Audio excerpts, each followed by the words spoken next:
Hello friends, welcome to ISS platform. आज हम पढ़ने जा रहे हैं 23rd lecture of Indian polity. जैसे कि मैंने आपसे बोल के रखा है कि मैं आपको पूरी इंडियन पॉलिटी करा रहा हूँ in the form of MCQ, जिसके ऑलरेडी 22 लेक्चर हो चुके हैं।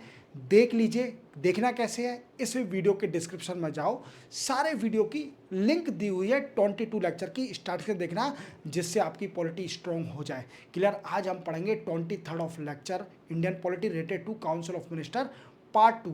बट इस लेक्चर को स्टार्ट करने से पहले मैं आपको थोड़ा इन्फॉर्मेशन देता हूं कि अगर देखो मेरे चैनल पर कई सारे वीडियो आते हैं related to current affair, related to statics, related to important news short. तो हर वीडियो की इन्फॉर्मेशन पाने के लिए कि कैसे वीडियो कितने बजे आ रहा है, कौन सा वीडियो कब आएगा, तो आपको एक इंस्टाग्राम पर पेज है ईशानवी इंस्टीट्यूट 111, स्पेस नहीं है, ईशानवी इंस्टीट्यूट 111, इसको फॉलो कर लीजिए। आपको हर वीडियो की वीकेंड से इन्फॉर्मेशन 2 या 3 घंटे पहले मिल जाएगी, जिसमें आपको पता चल जाएगा कि कौन सा वीडियो कितने बजे आने वाला है। क्लियर। चलते वीडियो स्टार्ट करते हैं। देखो ये वीडियो 3 बजे आता है। कब? दिन में 3 बजे। और अल्टरनेट डे। कब? Alternate day. Clear. Vote I means एक दिन छोड़ के एक दिन आता है। आज हम पढ़ेंगे सेकंड पार्ट। चलते हैं वीडियो स्टार्ट करते हैं without wasting time. The council of minister is collectively responsible. देखो ये पूछ रहा है कि council of minister collectively responsible कहाँ होता है। क्लियर। तो ये रिस्पॉन्सिबल होता है to the house of people. What I means Lok Sabha में रिस्पॉन्सिबल होता है। Clear. Under article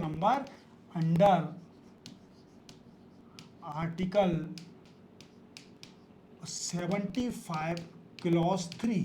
clear. Under article number 75 clause 3 में लिखा हुआ है कि council of minister is collectively responsible to the Lok Sabha और द हाउस ऑफ पीपल। तो पहला सही है। Clear. Second, under constitutional obligation, बिल्कुल सही है।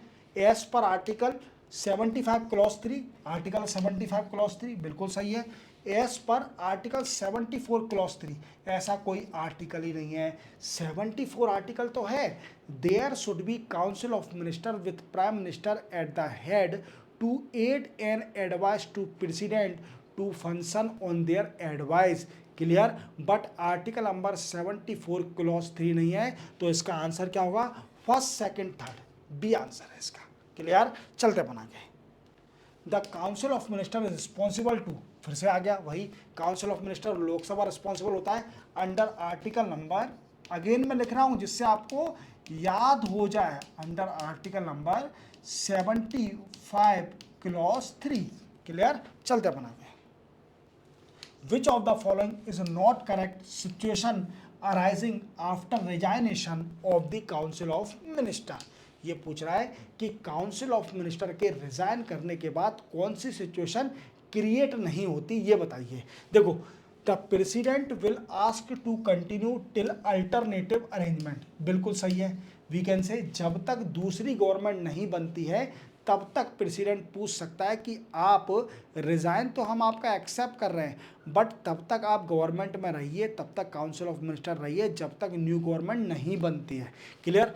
There after alternative arrangement means earlier possible general election to be held to form a new government, बिल्कुल सही है, ये मैंने अभी आपको बता ही दिया। Outgoing council of minister may have had charge till the formation of the new government, ये भी बिल्कुल सही है। The president rule will be impose, बिल्कुल गलत है, क्योंकि ऐसा नहीं है। काउंसिल ऑफ मिनिस्टर ने रिजाइन कर दिया तो इसका मतलब ये नहीं है कि प्रेसिडेंट रूल लग जाएगा अंडर आर्टिकल नंबर 356, बट ऐसा नहीं है। वो अपोजिशन पार्टी से पूछेंगे प्रेसिडेंट कि आपके पास मेजोरिटी है तो आप भी गवर्नमेंट बना सकते हैं। ऐसे कुछ नहीं है कि आप रिजाइन करने के बाद सीधे प्रेसिडेंट रूल लग जाएगा अंडर आर्टिकल नंबर 356। चलते बनाएंगे।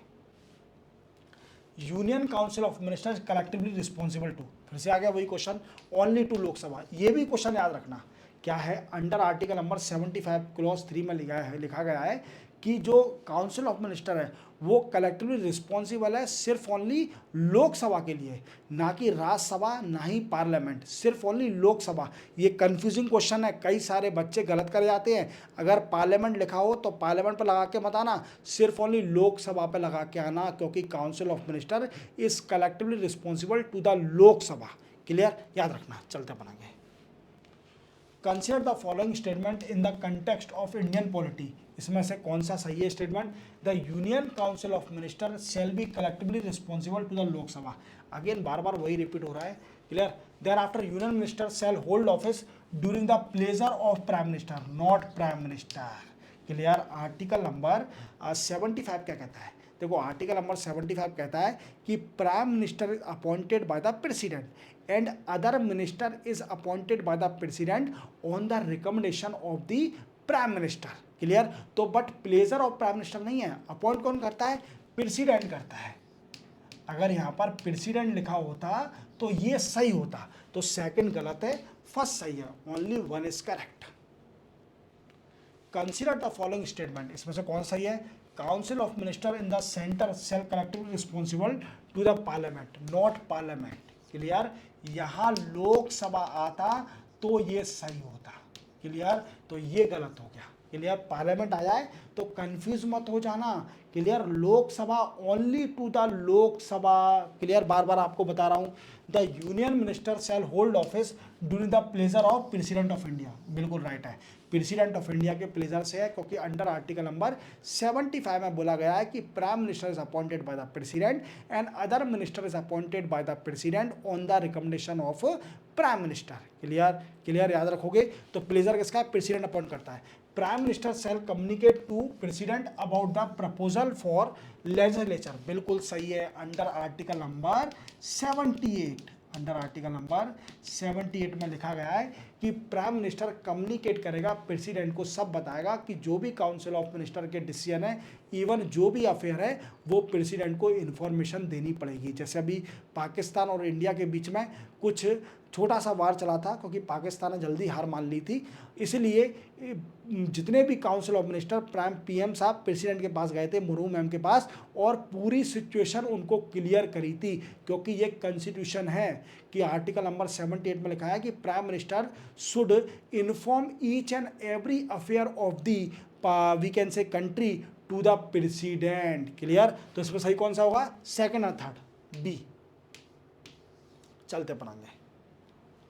Which one of the following is not explicit stated to the Constitution of India but followed as a convention? ये पूछ रहा है कि कौन सा चीज कॉन्स्टिट्यूशन में एक्सप्लिसिटली मेंशन नहीं किया गया है बट उसको फॉलो किया जाता है, क्लियर। देखते हैं। The finance minister is to be member of lower house, बिल्कुल गलत है, क्लियर। ये तो मतलब है ही नहीं, मेंशन नहीं करा गया है, एक्सप्लिसिटली मेंशन नहीं है, बट मेंशन ये कुछ भी नहीं है, ठीक है, क्योंकि फाइनेंस मिनिस्टर किसी भी हाउस का मेंबर हो सकता है, चाहे वो राज्यसभा हो, चाहे वो लोकसभा हो, पार्लियामेंट का मेंबर। अगर आउटसाइड भी होगा, अगर मेंबर भी नहीं होगा, तो भी वो फाइनेंस मिनिस्टर बन सकता है। बस एक कंडीशन है कि 6 महीने के अंदर, विद इन 6 मंथ, उसको पार्लियामेंट का मेंबर बनना पड़ेगा, क्लियर। सेकंड क्या है? All part of India are to represented in the council of minister, clear. ये भी एक तरह से मेंशन नहीं किया गया है, क्लियर।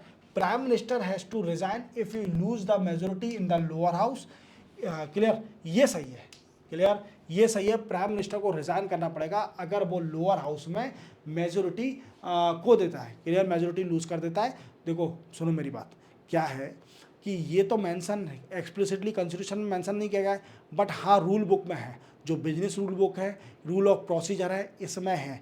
अगर प्राइम मिनिस्टर रिज़ाइन करेगा, अगर वो लोकसभा के अंदर मेजोरिटी खो देता है, मेजोरिटी क्या होती है कि एक लिमिट मेजोरिटी की सपोर्ट कितने मेंबरों का है, क्लियर। तो मुझे हाफ से ज़्यादा जितने भी मेंबर हैं लोकसभा के अंदर, जैसे अभी है 543 मेंबर, क्लियर, और हमारे कॉन्स्टिट्यूशन में कितने लिखे हैं?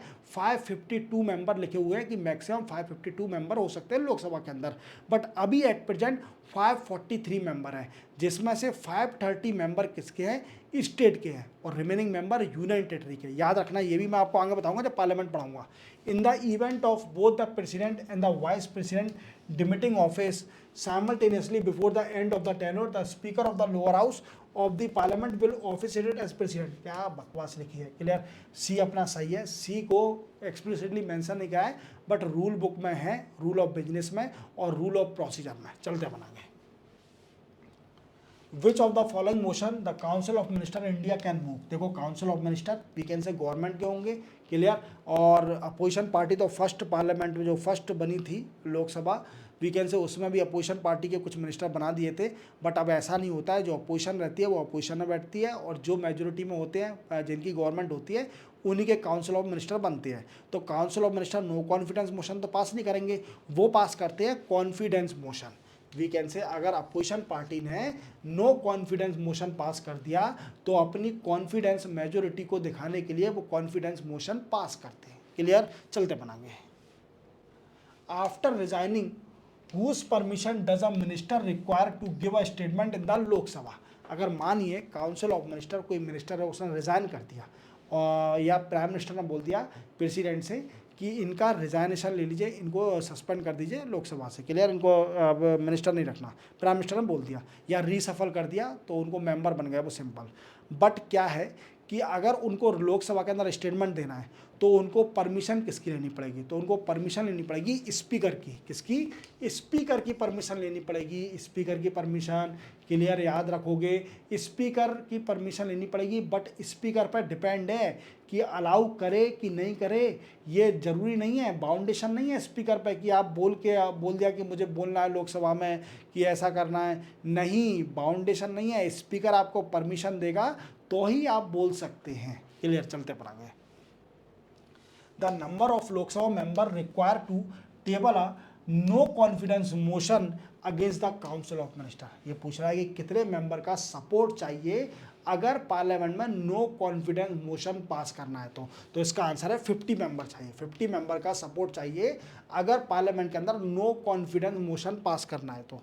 वैसे मोस्टली अगर नो कॉन्फिडेंस मोशन जब पास होता है कि जब अपोजिशन पार्टी को लगता है कि हाँ कुछ मेंबर हमने तोड़ लिए हैं इनके, अब मेजोरिटी कम कर दी है, तो वो नो कॉन्फिडेंस मोशन पास करते हैं जिससे उनकी गवर्नमेंट गिर जाती है। Clear, but unnecessary no confidence motion pass करना ये गलत है। क्लियर, स्पीकर एक्सेप्ट ही नहीं करेगा नो कॉन्फिडेंस मोशन, क्योंकि उनको पता है अपोजिशन पार्टी खुद ही पास नहीं करेगी, क्योंकि उनको पता है कि मेजोरिटी है इन पे, हमारी वीकेंड समय बर्बाद होगा पार्लियामेंट में। क्लियर, चलते पड़ेंगे। Consider the following statement regarding no confidence motion in India. अभी पूछ रहा है कि बताइए कौन सा स्टेटमेंट सही है नो कॉन्फिडेंस मोशन से। There is no mention of a no confidence motion in the constitution of India. बिल्कुल राइट है, नो कॉन्फिडेंस मोशन कहीं मेंशन नहीं किया गया है, ये रूल ऑफ प्रोसीजर में मेंशन किया गया है। Clear, a motion of no confidence can be introduce in the Lok Sabha only. बिल्कुल राइट है, बिल्कुल राइट है। नो कॉन्फिडेंस मोशन सिर्फ ओनली लोकसभा पास कर सकता है। क्लियर, जैसे आप जानते हो कि राज्यसभा परमानेंट होती है, हालांकि हर 2 साल 3 साल 2 साल के अंदर मेंबर रिटायर होते चलते हैं, पर लोकसभा डिसॉल्व होती है हर 5 साल में। क्लियर, याद रखना। तो नो कॉन्फिडेंस मोशन हमेशा लोकसभा में ही पास किया जाता है। तो इसका आंसर है फर्स्ट एंड सेकेंड, दोनों सही है। क्लियर, चलते पढ़ेंगे। Who will decide the office of profit. देखो ये पूछ रहा है कि ऑफिस ऑफ प्रॉफिट कौन डिसाइड करता है। पहले तो समझते हैं ऑफिस ऑफ प्रॉफिट क्या होता है। देखो ऑफिस ऑफ प्रॉफिट का मतलब है कि जैसे मानिए कोई भी पर्सन, कोई भी मेंबर बन गया पार्लियामेंट का कोई पर्सन, तो अब उसको ये बताना पड़ेगा कि मैं ऑफिस ऑफ प्रॉफिट कोई होल्ड नहीं कराऊँ अंडर सेंट्रल गवर्नमेंट और under state government. Clear, except अगर मुझे अलाउ कर दिया है तो फिर अलग बात है। वैसे मैं ऑफिस ऑफ प्रॉफिट कोई काम नहीं करूंगा जिससे कि मेरे वर्क में हिंड्रेंस क्रिएट हो, देश की सेवा में हिंड्रेंस क्रिएट हो। क्लियर, तो नो कॉन्फिडेंस मोशन डिसाइड कौन करता है? यूनियन पार्लियामेंट डिसाइड करती है। कौन? Union parliament. चलते बनाएंगे। In Indian polity the executive is subordinate to the, देखो एग्जीक्यूटिव सबॉर्डिनेट होते हैं लेजिस्लेचर के। क्लियर, लेजिस्लेचर के सबॉर्डिनेट होते हैं। Which leader of Madhya Pradesh become a defence minister first later home minister to Nehru cabinet. देखो कैलाश नाथ कटजू जी हैं, ये पहले डिफेंस मिनिस्टर बने, फिर इसके बाद होम मिनिस्टर बने। इवन ये मध्य प्रदेश के सीएम भी रह चुके हैं। क्लियर, मध्य प्रदेश के सीएम भी रह सके, ये भी याद रखना। क्लियर, चल बनाएंगे।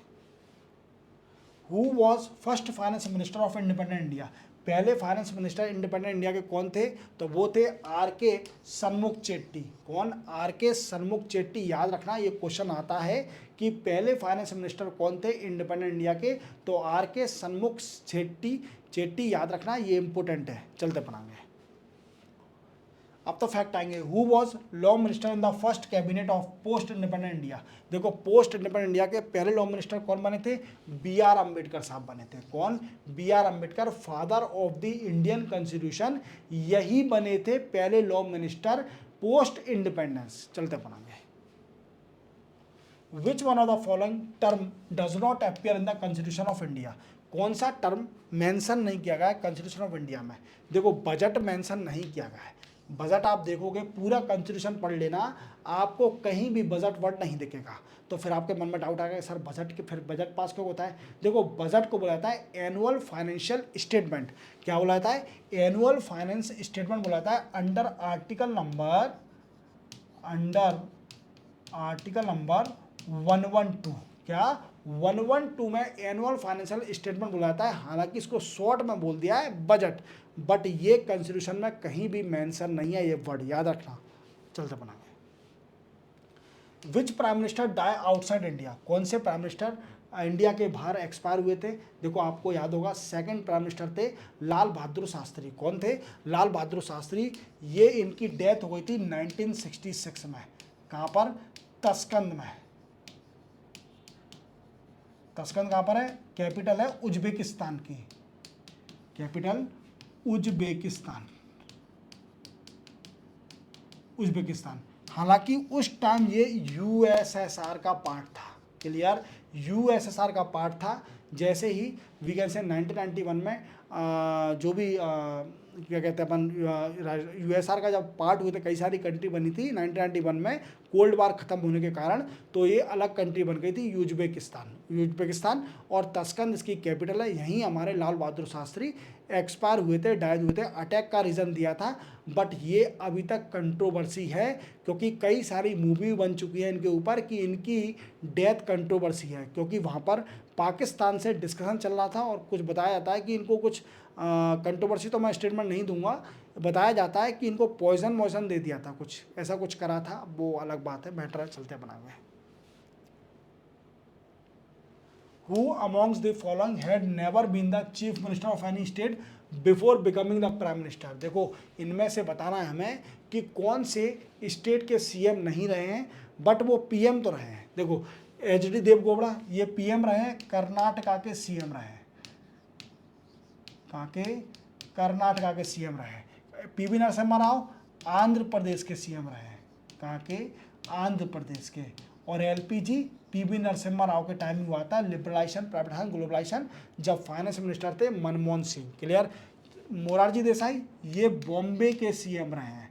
जब बॉम्बे थी फिर इसके बाद गुजरात हट गया। क्लियर? 1960 में गुजरात अलग स्टेट बन गई और उसके बाद इसका नाम पड़ गया महाराष्ट्र। क्लियर? तो याद रखना। बट चंद्रशेखर जो पीएम थे ये कहीं के सीएम नहीं रहे हैं, चंद्रशेखर, याद रखना।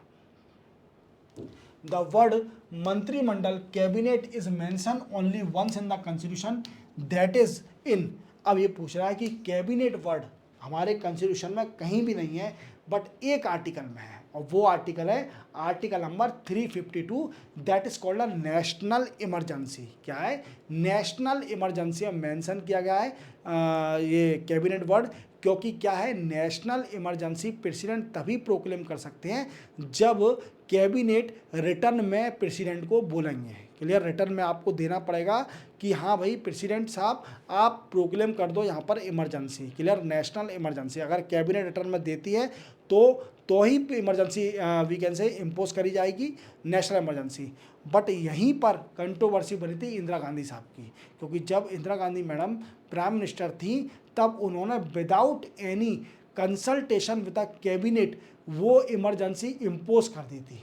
क्लियर? उनको प्रेसिडेंट को बोल के इम्पोज करा दी थी। बट यही कंट्रोवर्सी बनी कि कैबिनेट से कंसल्ट, विदाउट कंसल्ट आपने कैसे प्रेसिडेंट को रिकमेंडेशन दे दिया कि इमरजेंसी इम्पोज कर दो, जो कि नेशनल इमरजेंसी लगी थी, इंटरनल इमरजेंसी। याद रखोगे? चलते बना के। तो इसी के साथ आपका 23rd लेक्चर मैंने कंप्लीट कर दिया है। पूरी इंडियन पॉलिटी कंप्लीट करा दूंगा। आप इंस्टाग्राम पे मुझे फॉलो कर लीजिए, जो कि Ishanvi institute 111 without any space, Ishanvi institute 111 लिखना। वहाँ आपको एक इंस्टाग्राम का पेज मिलेगा, उसको फॉलो कर लीजिए, जिससे आपको मेरे सारे वीडियो की आपको इजीली आपको इन्फॉर्मेशन मिल सके, कौन सा वीडियो कितने बजे आएगा, उसमें मैं सारी इन्फॉर्मेशन देता हूँ। उसको फॉलो कर लीजिए, तो जिससे क्या है कि कोई नए से मैं आइडल बना रहा हूँ, कोई इंडिविजुअल, तो आपको उसकी भी नोटिफिकेशन मिल जाएगी। मिलते हैं हम नेक्स्ट वीडियो में 24th ऑफ लेक्चर में। तब तक के लिए जय हिंद।